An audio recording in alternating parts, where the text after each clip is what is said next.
This is the Good Neighbor Podcast, the place where local businesses and neighbors come together. Here's your host, Jeff Gardner.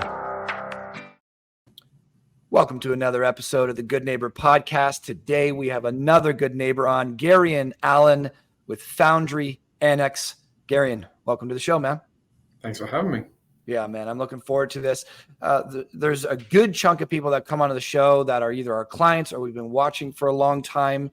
And so, I already know a fair bit about their business, but the audience doesn't. So on a day like today, where I haven't met you guys before, I know little about your business, I really am one of those audience members asking questions that they would want to ask. So I'm very interested to be new to this conversation and really dive into it. So let's just start from the top.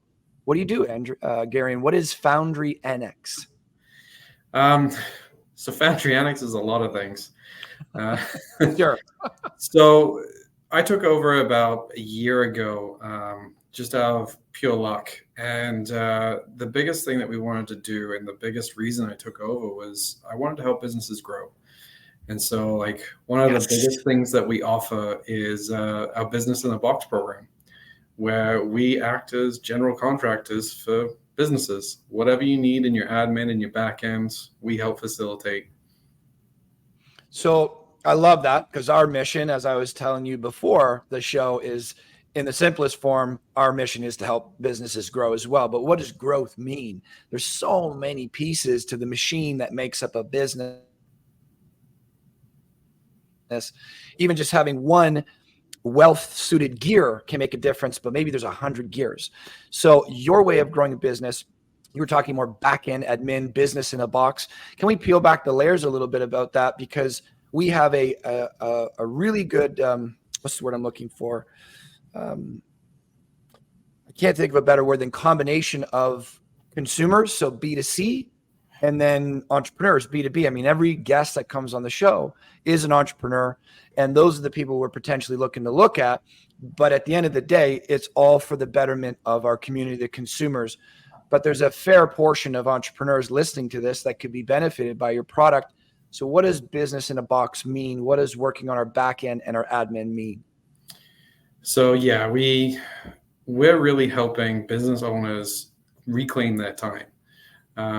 A lot of business owners, they're out there, they're doing their thing. All the time we hear people like, oh yeah, I do my admin after hours.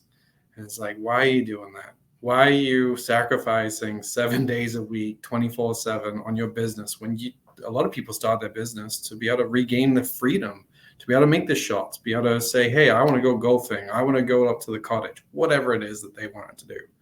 So with our team, we have 3 employees, 12 contractors, and our biggest things are we do professional customer service. So we'll answer phone calls, emails, chat, whatever they need for their front desk, for their first point of contact. Then we also have bookkeepers, accountants, graphic designers, website designers. We even have some legal and insurance support, as well as HR. Really is a business in a box. I love that. And I love the point that you said. A lot of entrepreneurs get in this business to get back some of their time, to really have agency over their own life. There's a life that I desire out there. Maybe if I become an entrepreneur, I can attain that life. And I talk only about a handful of things in life, really, but a lot of them come up on the show. I talk about entrepreneurship, health and fitness, as that's the foundation of my life, scaling businesses, mentorship. And that's where I'm going with this. I remember my mentor early in my 20s, now almost being 40. She talked to me about, does your business own you, or do you own your business? I said, I don't know. I was a fitness trainer at the time. It was the first time I was an entrepreneur, ran my own show. She said, how do I tell? She said, can you go away for a month and not only sustain the growth of your business, but even continue to grow would be the ideal situation. I said, no, my business would fall apart. If I am not physically there, actually physically doing things, my business falls apart. She's like, okay, well, then you're a slave to your business. Your business owns you, and you would have been better off as an employee, 9 to 5 with your breaks. Once you leave, you now have your own freedom. So she also taught me that many of us that go from being an employee, not everybody, some people start off as an entrepreneur at a very young age, but I think a lot of us started as an employee and then desire something more in life or something different. We open our own business. She said one of the main character traits that you needed to start your own business, to go from working for somebody else and being under their control, was the desire to control your own life. So now you've decided, I want to have agency over my own life. I want to have control over my own existence. So I'm going to open my own business and run it through my vision. And she says, that's a hell of a character trait. And maybe that gets you to 100 grand income in your first couple of years. After that point, you want to drop all that control and start delegating. And so it's like this idea of control is so important to us to get into entrepreneurship. But very soon into our early stages of entrepreneurship, we have to start thinking about delegation, about handing out the parts of the business to somebody that's either better, more effective, or just gives us back time. And I'm glad, at least that's what I'm interpreting as you guys do. I'm the entrepreneur. You can answer some phones for me, do the bookkeeping. That's huge. Hate doing that. HR, not a fan of that either. And that all allows me to focus on the thing that I'm good at, as all entrepreneurs are good at something, whether it's the vision, big picture stuff, whether it's sales, negotiation, whatever it may be. And I can focus on my lane and get help from other people to take care of those lanes and actually have some semblance of a life rather than just work day in and day night. So I love that that's your mission, and that you check off so many boxes in a team of 3 employees and 12 contractors, you said? Yeah. Yeah, that's awesome. That's awesome, man. I actually haven't heard of a business like this before, kind of a one and done. Here's your cabinet business. You've been doing it for 10 years. You work 14 hours a day and your wife's starting to get pissed off at you because you're never home, to hire us and we'll check 6 out of 9 of your boxes, give you life back. And I would argue that you guys don't just help give them time back, but you make their system more efficient, which will help them grow. Absolutely. Like everyone that we have is specialized in the task that they're doing. Yeah. And generally it's cheaper than hiring some admin, even a good admin, for $4,000 or $5,000 a month. And yeah, they're trying to do multiple tasks at the same time. Or you can have someone like us come in and be like, hey, we only charge you for the work being done. And everyone knows exactly how to do it because they've been doing it 5+ years. Yeah. I love it, man. It's such a creative idea. And I mean, I'm in the small and medium business world and I talk to entrepreneurs every day, and I can't think of many that wouldn't benefit from something like, let us take whatever it is, 50, 60% of the stress in your mind and your business from you for a monthly fee or however you guys charge. I imagine it's something like that. Know that it's being taken care of. Know that there's way less leaky holes in the boat, because whatever's on my mind takes up energy. My mind, I look at it like a battery. If I'm thinking about what this admin is doing, or the HR that I haven't even dealt with yet, or the bookkeeping that's mounting every month and the bills that aren't being taken care of, that pulls me away from my strong skill set, whereas those are not my strong skill set. And I see so many entrepreneurs that have a team of, let's say on average, 4 or 5 employees, and an admin, something like that, like this team of 5 or 6. And I know that entrepreneur, just from talking to them day in and day out, is thinking about all of those roles all day. Are they being done the way I want them to? Are they being trustworthy? Are they answering these questions and obstacles the way I want them to? And so their skill set, let's say it's sales, is being neglected because they're trying to be 6 people in one, and you end up spreading yourself out so thin that your stress goes up. I don't know how to produce good product or good services when my stress is through the roof, and the business starts to diminish. You get to this place of being spread so thin that the quality of everything goes down, not to mention the culture of the business. Hard to keep a strong, positive culture when you're a mess. Yeah, absolutely. So that really leads me into is, I love this idea. Like, I really love this. I immediately got selfish and started thinking about how would this affect my own business. We got it pretty dialed in, but it can always get better. It can always get better. I mean, we're still a small business at the end of the day, and we want to grow from there. So my question to you, because we love hearing the story about why people do what they do.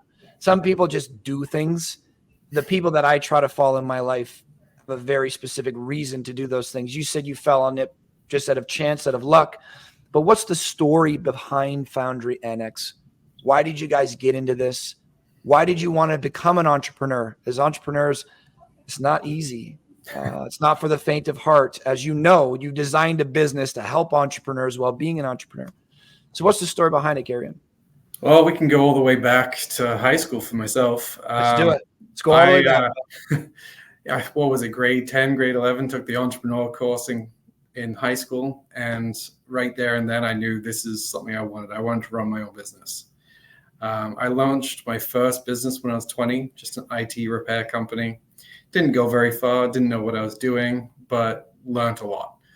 And then I think it was in 2013, I started my live AV company. So I was servicing Southern Georgian Bay, doing live events. I did that for a good 5-6 years, right up until the pandemic. And during that time, I was involved in the Foundry community. So in Collingwood, we have another location called Collingwood Foundry, and they have a open co-working space.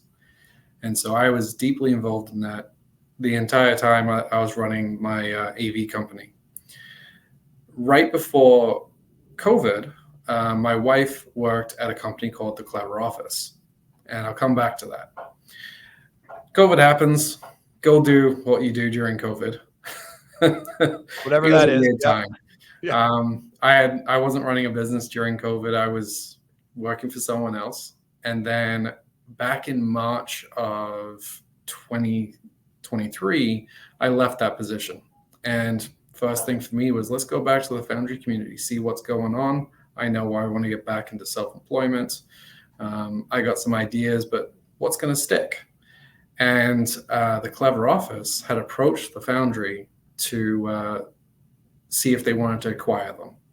And at that time, the actual Collingwood Foundry wasn't in a position to do it.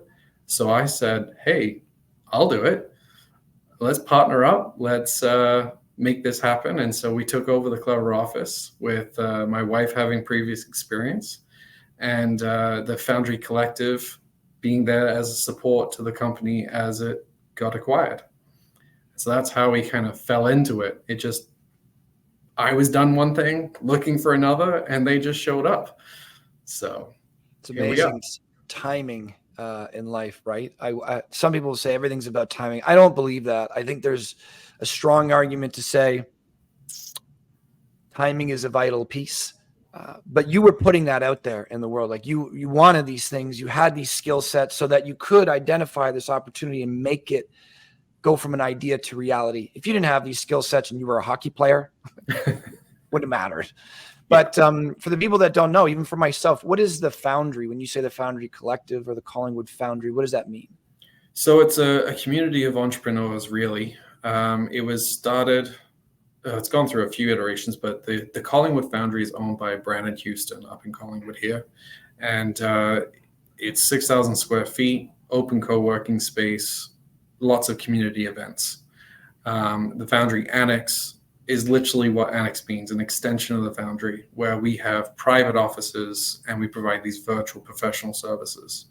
So they kind of service the digital nomads, the people roaming around that just need to sit down for a day, come in for a couple of days, whereas we service more the in-person professionals. We have lawyers, insurance companies, financial companies coming into our offices. So the Foundry Annex, is that a what's what I want to look like? The way I'm interpreting it is it's a grouping of different businesses, and you're a part of it, or is the Foundry Annex that one business that you're doing that also has some shared office spaces? Like when I think of Foundry Annex, am I thinking of you and a business in a box that also has some office spaces to rent? We also have offices to rent. So it's really, you can come in, you can run your entire business out of our location if you wanted to, or you can do it virtually, remotely. We have mailboxes where we have many companies that use our address as their address because we run under the co-working space on Google Maps. Beautiful. So you had this building. with a bunch of office spaces, that now you're offering this opportunity for so many remote people. I don't know how many offices you have in there. How many do you have? We have 11 currently. Yeah. So 11 office spaces. I'm thinking of a business like myself, like we don't have a brick and mortar. We use different offices. I let people know that in Barrie, I don't know if you've heard of Williams Cafe, but it's this nice little coffee shop. It's my office away from my office. But there's so many remote businesses now, especially since COVID. So you got this great big building. You got 11 office spaces that now can provide a professional environment for that remote business. And on top of that, you help answer all of these really kind of somewhat pain in the butt questions for businesses, or, inefficiencies that we may have, but really kind of, I don't know, for me, it really is that just simply adding efficiencies to where I have inefficiencies, and the conviction knowing that someone's taking care of the things I don't want to take care of. Yeah.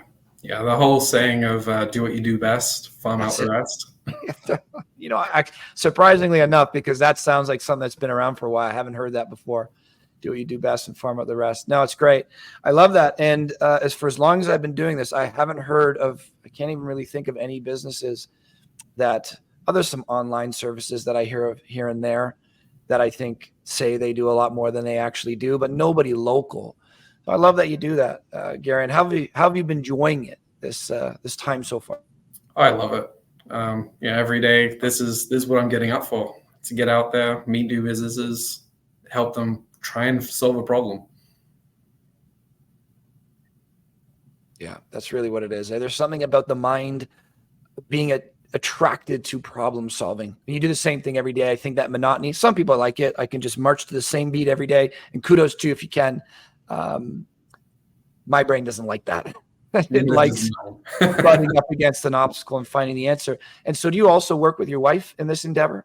Yeah. She does. She basically leads the team. She's the one that manages everything for the back end inside our company. So, and then so you go out, get the business, set the vision, kind of steer the ship. Exactly. I like it. How is it? So I don't have a wife yet. I don't know if you have kids, but I do see some leaders out there that are very interesting to me. Work with their wife. I've been told two things: never work with family or friends. So I've heard that many times, and I've worked with some friends that have gone okay, and some have gone horribly. But then there are a select few that are like, if you can find a partner and a wife, there's nothing better. So without giving us too much into your inside life, because I like asking these personal questions. How do you find it working with your wife? It's amazing. We've known for years that this would be like the ideal situation, but our skill sets never really aligned up until we found this job. We've been together 12 years now, married 6. And back during COVID, actually, when we're stuck at home and we're like hearing about all these divorces and breakups, we're like, no, this is like the best time ever. We're like stuck with each other. This is awesome. We never see each other otherwise. Like we love working together. We're walking distance from the office. So like when it's a nice day out, we love to walk together, spend a half an hour just chatting, talking about the day, talking about what we want to do, whatever comes up. It's just, we're almost codependent, I guess. Hey man, it's a rare thing to want to spend that much time with somebody. And, it's been 12 years. It's not like you guys are new to this. No, it's a beautiful thing. Now, do you guys, and then I'll pivot and I'll get back onto the whole podcast here, because I'm just picking away at things, just interested in humans and their experience. Do you guys like spend every moment of every day in the same office, or does she have her space, you have your space, and you guys are kind of in your own little realm for good chunks of the day, and then meet together, like you said before, on the walk at the end of the day? How do you guys divide it up? Yeah, so we definitely have that separation. I have an office. She has she works at the front desk. So there's a separation for sure. We speak quite a bit digitally. Like we're right next to each other room, right? She's on the other side of this door. And but we'll still like message back and forth on our digital platform, mainly because we need to be able to talk to the other team members as well.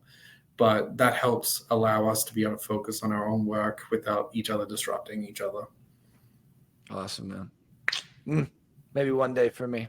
That sounds like a very cool combination. You and your wife doing things, spending time together, which clearly you guys like, 12 years, and building a business together that can help other businesses while helping your business.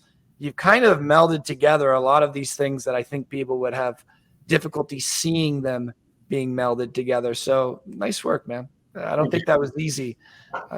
Nice work. So I was talking about in the pre-show, one of the reasons for this show is to not only show other entrepreneurs a vital piece of their business is letting people know about their stuff.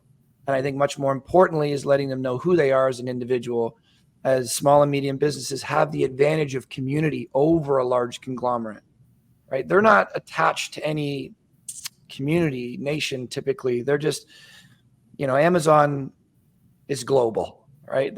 I don't think they're really dug into a community as far as I'm aware, where small and medium businesses do have that community feel. So let us know about the business. Let us know about yourself and your impact to your community, number one. But number two is of equal value is putting out good education. Like, how do people weed through all the stuff that comes at us every day? They say the attention span is somewhere around a goldfish, like 7 to 9 seconds. I hope that's not the case, although in my life, sometimes it is that short. But I think there's something to be said about really putting a good effort into putting out good information that it can increase the quality of other people's lives. So we ask about myths and misconceptions. I'm unfamiliar with your business. I'm really unfamiliar with your industry. But for the people who are, and even myself, I'm already making judgments in my head that could be totally incorrect. People have information in their head, and then they make a decision based on that information. And if it's incorrect, they're going to run into some type of wall and learn from that experience, hopefully. But if we can impart some quality information on them, they can bypass running into that wall. So are there any myths, common myths or misconceptions that come up about what you do that we could clarify for the audience? Well, you actually touched on one that we hear a lot, and I mentioned it as well a little bit earlier. And it's I'm a business owner. I can do this after hours. I can do this in between other gigs, other jobs. And as you said earlier, you've too many hats, too much stress. You're not giving it all for what you're actually doing. And realistically, hiring someone like us doesn't have to empty your bank account. It can be done at a scale that works for your business. And you don't have to worry about, can I afford an employee? It's, can I afford to not do this task?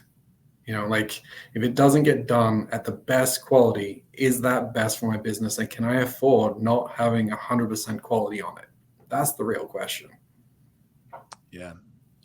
I love switching to the, rather than always thinking about, can I afford to do this? That's kind of, can't think of the right word, but that's often the question we ask. Can I afford to do this? If you flip that coin and can I afford not to do this, rather than thinking about what will happen to my business if I spend this money, it's rather than what will happen to what would be the outcome of my business if all of these boxes were checked? And is my goal just to hoard every dollar that I make? Because it's hard for entrepreneurs to part ways with their dollars. They often equate the results of their business on the income, especially if they're going through a positive era of their business. We're making all this money. Hold it. I've worked so hard for this. This is my trophy for my efforts. Whereas being in the scaling business industry for us, I'm very grateful for this. This is why I got into this industry, is I look at it as an investment rather than a cost. And we spend all kinds of money on systems and employees, and we're big spenders on our side of the table. But I mean, it's just the speed at which we've grown, I think, is maybe doubled, tripled if we did not think of it that way. Can I afford not to do this? And money aside, what kind of quality of business do I want out there? I'm in the community. My face is out there. People see us. They know us. What do we want to be known for? I mean, we talk about branding all day, every day. That's our thing. People think about your business in some way inside their head, that feeling, that emotional tie, something. That's your brand. Yeah. When I hear of, Jeff Gartner's plumbing, I think of something. some picture or some experience plays in my head. That's how they think of it. So rather than thinking about the money, which we should think about, but maybe not all the time, how do I want to be perceived out there? And if I do check these boxes and it is high quality, what kind of impact will that have on my business, on my brand? And especially long term, if I plug all these leaky holes, what's that 3 or 5 year look like? Being known as the business that gets things done, lives up to their word. Is not all businesses do. And I think one of the common threads between that is too many business owners wearing too many hats. I'm a business owner now. I'm Superman. I'm Superwoman. I will bleed for this day in and night. It's not the life I want to live. And certainly the leaders that I follow, it's not the life that they live. And their businesses are 1,000x what mine are. And, maybe not for their whole career, but many of them work 10-hour days, 9-hour days, and have a great personal life, do things that bring them calm and satisfaction outside of their business so that they're more effective in their business rather than this constant chaos and stress that so many small business owners are in. Yeah. So I love that you clarify that. Like, can I afford not to do this? And think about the outcome of my business, my brand, the quality of it, if it is taken care of. Yeah. Absolutely. Yeah. I love it, man. These pods don't always go like this. We're like, 30 minutes in? Because I'm a business owner, I'm like, this is direct. This episode is directed to me completely and many others. So let's talk about you for a little bit, man. We start off with a fun, playful question. What do you do for fun? And, after the 200 and something podcasts we've done, I don't know, 80% of business owners say, I love my business. That's what I do for fun. Easy answer. Let's talk about a little bit beyond that. What puts a smile on your face, man, when you're not working? Family, probably. That's probably the biggest one. Like, I do have kids. They're teenagers, so they're also not fun, but that's what it is. Teenagers. Yeah.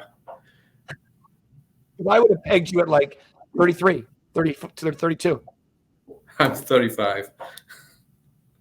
Okay. Well, you got it in early, man. Good for you. But so the teenagers aren't fun. You do love family. What else on top of that? So my brother's moved over here, and one of the big things that he's into is downhill biking. I've always been into trail biking, but that's what we're going to be doing this year for a lot of our free time. We got our first ride out, just a practice run on the bike we fixed up last Sunday, and I'm looking forward to a lot more runs over the next few months. Yeah, and remind me, you said you were in Collingwood? Yeah. Fantastic trails out in Collingwood, Blue Mountain. I mean, it's just phenomenal biking. So when you say downhill biking, like mountain biking in the forest, through the trails. Throw it down a mountain. See what happens. Yeah. So are you into outdoor activities? You said you're into biking a little bit. You find yourself outside a fair bit? Yeah, so I'm originally Australian, so summer for me is like just get out, enjoy the water, enjoy the forest, just outside as much as possible. Yeah. And how long you been here for, man? 19 years, I think it is. Yeah. Very cool. My biggest exploration of the globe was fancy way for saying vacation, trying to be a little deep, is Australia. I went there for 8 weeks, and we started in Adelaide. My buddy was going to school out there, and he's like, listen, I got the first 6 months or 4 months, something like that, before school starts. You guys want to come out? So 2 of us came with him. Adelaide, I don't know, kind of looked like Toronto to me. It wasn't a huge difference. Buildings everywhere. People seemed to be the same. It wasn't the, Jurassic Park that I was expecting Australia to be. But then we went down to Sydney, and we went up the entire East Coast all the way up to one of my favorite places on this planet now because of the experience I had with Cape Tribulation, way up on the northeast coast. Honestly, the way I described it is like you got the big God hand dug a hole in the middle of a jungle and placed a barracks and a little community center for people. And, you got on the beach, you got red eyes everywhere with big crocodiles just on the other side. They're staring at you. You swim out a little bit. There's probably something that'll eat you in there. The moon was the biggest thing I've ever seen. It was, 12 a.m., so it should be pitch black. There's no light pollution, and it seemed like it was daylight out because it was so bright. You got all kinds of scary-ass noises coming from the jungle. And there's just the 6 of us, sitting by a bonfire. It's an amazing thing. It was just a fantastic place. But what led you to moving here? I moved as a teenager to Canada, so parents. Yep, that'll do it. Yeah. That'll do it, man. So the kids are how old? My kids are 13 and 15. Yeah. How is it being a dad? It's great. Yeah. It's definitely a ride, but it's great. Any advice for, not a soon to be, like I have a wife who's pregnant or a girlfriend who's pregnant, but I don't know. That's one of the things I do talk about if I get the opportunity to have a great relationship with my pops. He really was a huge influence on my life, not past tense. And I look at fatherhood as kind of being like the pinnacle for a man. What could be more important than creating a child? It's amazing. That's something I just take for granted every day, that we can literally create another human, and then raise it, this lifelong commitment. So any advice for hopefully to be a dad someday? So the biggest thing I can say is you can always make another dollar, but you can never get a day back with your kid. It's very much kids first for me. I've let business deals go. I've sacrificed things in the business to make sure I was there for the kids when they needed me.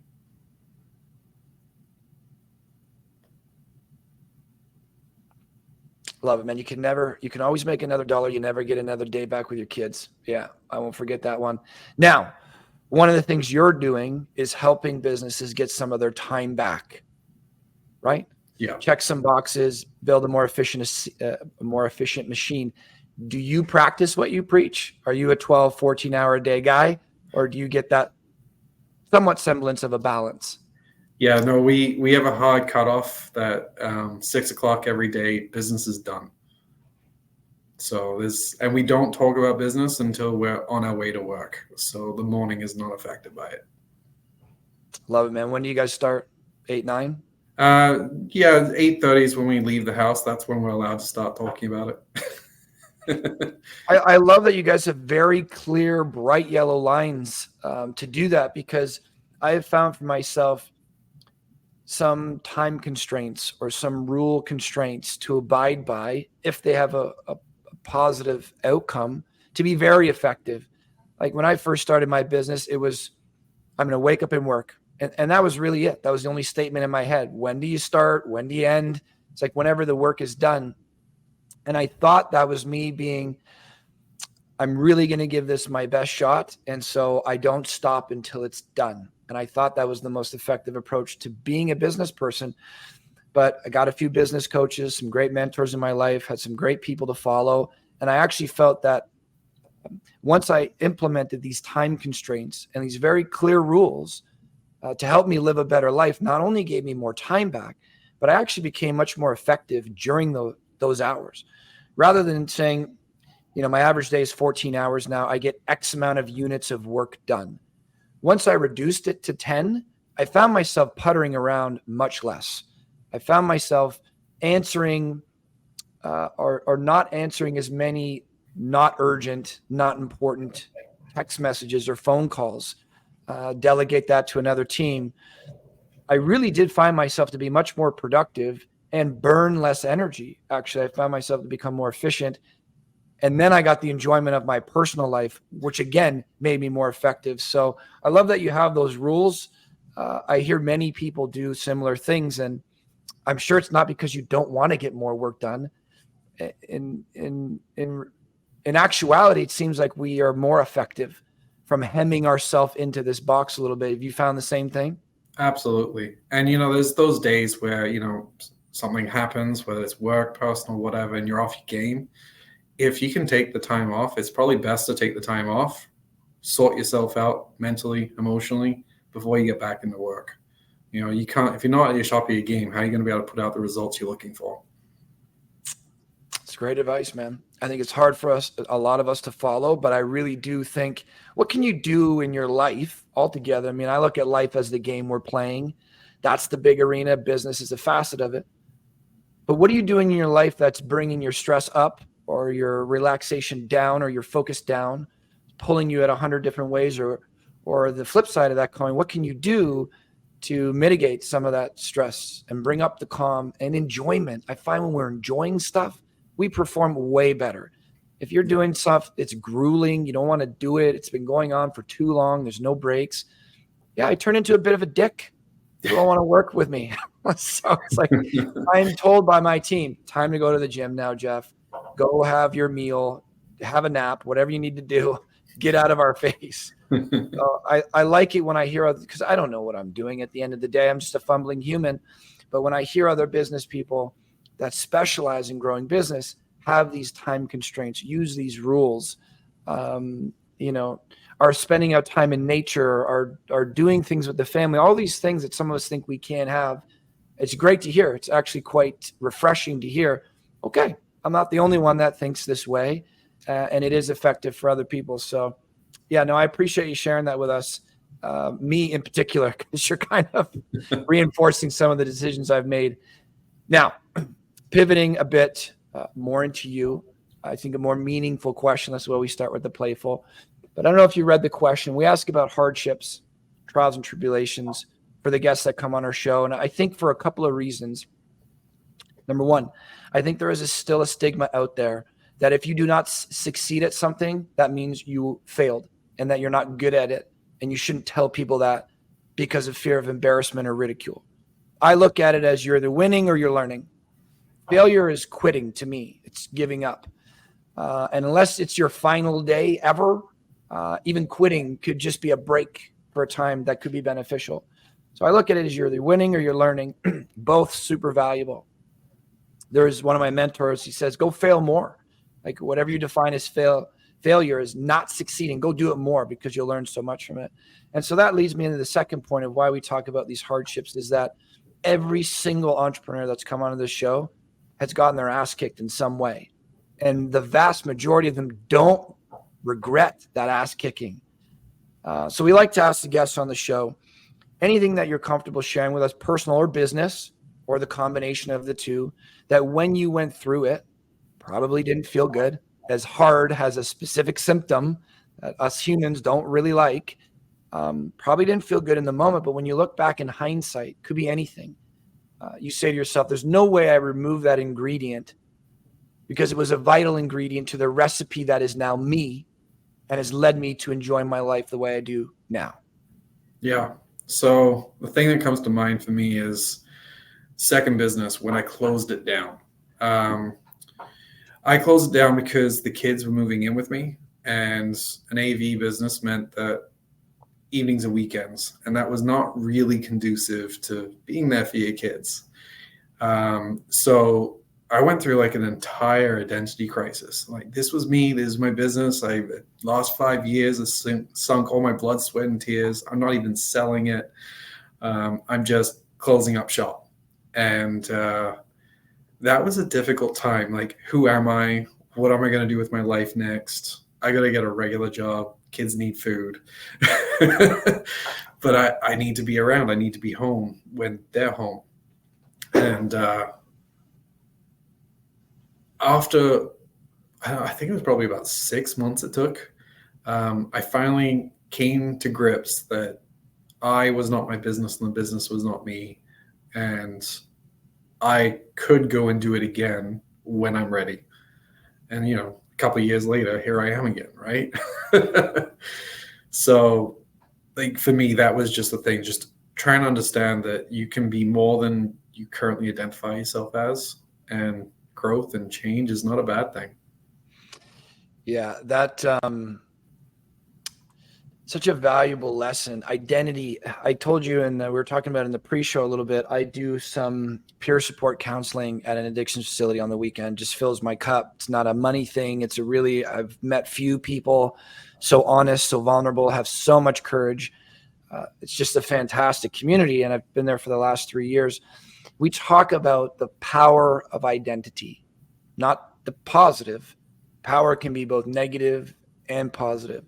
And when you say to yourself, I am a mother or I am a father, and now your kids are 25 and don't have a need for you, they don't have the same needs for you as they did when they were completely dependent on you. Now they live outside of the house. They may live in another country. Some family members of mine And maybe communication is a couple times a month now. But you've lived this way for 20 years and you told yourself that I am a father and this is what a father does. Who am I now that need isn't there anymore? I have to build a new identity. So identity can be a scary place when we say we are these things. I try to be very careful because in that community on the weekend, it's, they start with I am an addict. And there is some strength to that. But it's also a scary place, I think. Because you're many other things. And really, one of the only facts are your gender and you're human. And even gender these days doesn't seem to be, it seems to be hit and miss. But we can say for sure, you're a human. You're many other things. Like I was a shit son at one point. I'm a good son at one point. Those are part of me, but they're not my identity. Good friend, good leader, bad leader, all of these things. So I'm curious to know when you were going through that phase and you're like, I am a business owner. This is my business, my baby. This is who I am. What led you to cutting that cord, no longer believing that this is who I am? This was just a chapter in my life. I am something more than this, essentially. It was basically going that process of understanding the more part. I'd been a father for whatever years it was, 7-8 years at that point. That wasn't changing. I was a husband. That wasn't changing. I still had the same skill set. I was still in similar industries. I didn't stop. I didn't lose the knowledge of being a business owner. I just stopped being one. And everything was temporary. And I realized that if there's components of what I used to do that I want to do again, that's always possible. And I'm not that one thing. I'm a lot of things. It's a hell of a lot of wisdom, man. Even just the impermanence part, when you said everything is temporary, what an important bit of wisdom for any human being, because literally every aspect of our life is impermanent. And when we attach on to this feels so good. I want this forever. And now I'm clinging to this thing forever. Again, it just seems like our conversation keeps leading back, or I keep taking it back that way. But at the clinic on the weekend, there's so much of that. This feels this way. This is what I want. So forever is what I want this for. It's a dangerous place to be. And I think it sets us up more vulnerable than need be. And the more part, a human being is exceptional. The gifts we have, the limits we have, I don't know. I've said this a few times. Like, I have never read a book or heard of anybody saying before their last day, I have maxed out being a human. I have reached all of the limits. I don't know that anybody's ever said that. I certainly have not. So there's so much more to a person than being a business owner. And you said you're what, 32? 35. 35. So at any age, I think that's just an incredible amount of foresight to tap into, is that I've learned these skills. I've done it once. I can do it again, but I'm also a father. I'm also a husband. I'm also all of these other things. This is just a very interesting chapter of my life that going into new chapters could be made better from this experience. So kudos to you for going through that, man, especially during that COVID phase. I think a lot of people really struggle with who they are. So much was taken away that they were used to. Some people for 40 years have been living the same life and now can't go to work or can't impact the people the same way they did. And I think a lot of us had to really wrestle with who we are. COVID was kind of a slap in the face. Like, maybe you're not who you think you are. And it's time to revisit that identity. So I really appreciate you sharing that. That was a really good piece of wisdom to remind myself impermanence of all things, and that we are more than just the business owner hat that we put on. There's a lot more to a human than that. Yeah, that's good shit, man. I appreciate that. So pivoting back to business a little bit, you got so much knowledge in your head about your business. The vast majority of my business, my customers don't know. I can't tell them it all in one day, the accumulation of 15 years of information. But I'm going to ask you a hard question. If you could distill it all down to 1 or 2 points that you wish your audience knew about that business, what would it be? 2 vital things. I would probably say it really comes back to what we're talking about. You can't be everything. You just can't. building the right team for your business is vitally important. And by us sitting down and effectively doing that for our clients, we've taken that stress away for them. They can trust that the right people are going to be doing the right job for them. It's really important for business owners to let go of that stress, of that control. If you want to grow, you can't continue to be everything. Yeah. Yeah. I mean, it's so true. Another really hard thing for a human being to wrestle with. Some of us fight so hard to open our own business. And that first 5 years is grueling for most of us. There's such a hard fight in it. It becomes such a piece of you. There's sometimes, and certainly in my life, business owners have got to this point where that first 5 years, 10 years in, they've never worked harder for anything in their life. So to share it in some way, to say, okay, this is the most important thing I've ever done. This is this amazing house that I've built with my own two hands. You take a couple of the rooms and be responsible for it. It's a hard thing to do. I mean, that trust and that delegation into somebody else. But certainly from my experience, the people who do it, vast majority of the times they benefit from it in some way. Again, your business is new to me, but businesses have been delegating and outsourcing forever, which is similar to what you guys do. And it often has been recommended to me, and why we've taken some of those steps to do that. And it's freeing. It really is. Like, I didn't realize the shackles that I was putting on myself until I was given the opportunity to unlock them. And it was like, holy smokes, we're moving way faster now, and I'm more calm. How is this possible? Like, this must be this little state of bliss that I'm in, but it stays. It stays. So, yeah, I'm glad you pointed that out. You can't be everything. Delegation is a part of business growth. I think it's inevitable. I don't think you can continue to grow year over year as this 1-man or 5-person team wearing all these hats. And I think that's where people start to get burnt out. Really, I don't think burning out has changed for me. I think it used to mean working too much for me. I don't think so anymore, because when I enjoy something, I can do it all day. I think burning out to me is much more that one of the main ingredients is you now no longer enjoy it. I have to do these things because I have to get done, food on the table, whatever it is. And I've led myself to this environment of just non-enjoying, just stress. Yeah. So I love that you put that out there. I was going to ask you another question, and I talked too much and I forgot about it. Okay, maybe it'll come back to me. So until then, my secret weapon, I don't put this on the questionnaire. I think you've already got the vibe for the type of conversation that we have on here, certainly business and services, but it's much more about life and how business can affect our lives as humans, because that's what we're doing here at the end of the day. We're just figuring out how to be humans, how to impact other people. So this question is about impact. And again, I'll refer back to mentorship, huge thing in my life. The line that I really like to consider is behind every excellent person is an excellent teacher, or maybe a whole army of excellent teachers. I know dozens and dozens and dozens of people, probably hundreds, maybe thousands of people have helped me. I'm standing on top of them to get to this point. So when I was in my early 20s, kind of floundering, lost my mentor at the time, said, you're kind of like a feather in the wind. You have no direction. Life takes you where it wants to take you, like, the tide coming in and out. You need direction. So part of your direction should be to reflect and consider your impact on this planet. Essentially, you're born, you die. What is that middle part? That dash on our headstone has a lot of meaning. What does it mean to you? It could be legacy. I don't really care so much about legacy too much because I'll be dead. I won't be able to feel or think about anything. But I think a lot of us think about that. Like, hopefully there's statues in my honor after I'm dead. Doesn't really mean much to me. It's more like, what is actually happening? What is my ripple effect while I'm on this planet now?